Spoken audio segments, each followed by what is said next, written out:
Ça fait plusieurs jours qu'on travaille et plusieurs nuits qu'on travaille pour terminer la partie test de cette horloge. C'est-à-dire valider toutes les interventions des sous-traitants qui sont tous francs-comtois sur la partie de la préétude et de l'étude. Et ensuite, une fois qu'on aura tout validé, encore quelques finitions, notamment des finitions d'aspect qui nous permettront de la mettre dans une grosse boîte. Et une fois qu'elle sera dans cette grosse boîte, elle prendra un avion, un air cargo pour aller à Tokyo. Aoyama, c'est le nom de l'horloge d'ailleurs que je l'ai baptisé Aoyama, qui est le nom du quartier à Tokyo. Et c'est le quartier de la mode et du luxe.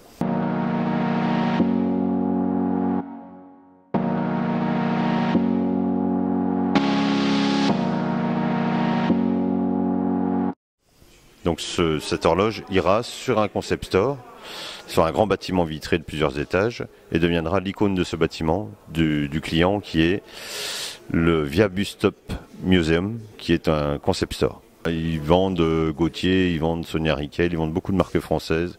Le bout de texte en français, c'est le même texte qui est dans la gare TGV. Nous sommes les enfants que le temps fait grandir dans le cercle de la vie. Et ce texte n'a pas été traduit en japonais, ils ont souhaité le conserver en français. Donc ça viendra mettre une vraie touche, une French touch, on va dire, sur cette horloge qui représente, on va dire, une effigie de technologie, une effigie de design, une effigie de France.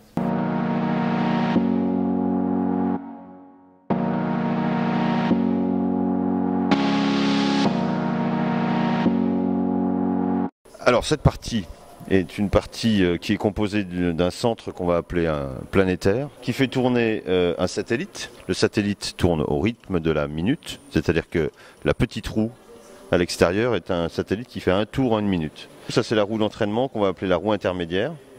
La roue intermédiaire donc entraîne la roue planétaire au centre, qui va faire tourner ici le satellite et qui va faire un tour en une minute. Et cette partie, ici, c'est le grand pendule, donc qui fait 4 mètres, et ce grand pendule oscille au rythme de la seconde. La fréquence, c'est 3 secondes 9, pour être très précis. Donc on a un grand pendule, vous avez un levier sur le côté, là, et ce levier, lui, simule l'idée qui va pousser le pendule à chaque fois. Voup, voup. Et il est assisté par un moteur là-haut, qui permet d'entretenir le mouvement du pendule. Donc on a une techno ici, et cette partie va venir se relier à celle-ci. Donc celle-ci va venir se relier à celle-ci, par l'intermédiaire de cette roue qui, en tournant, va faire tourner cette autre roue là-haut. Donc le système est beaucoup plus compact et à 9 mètres du sol.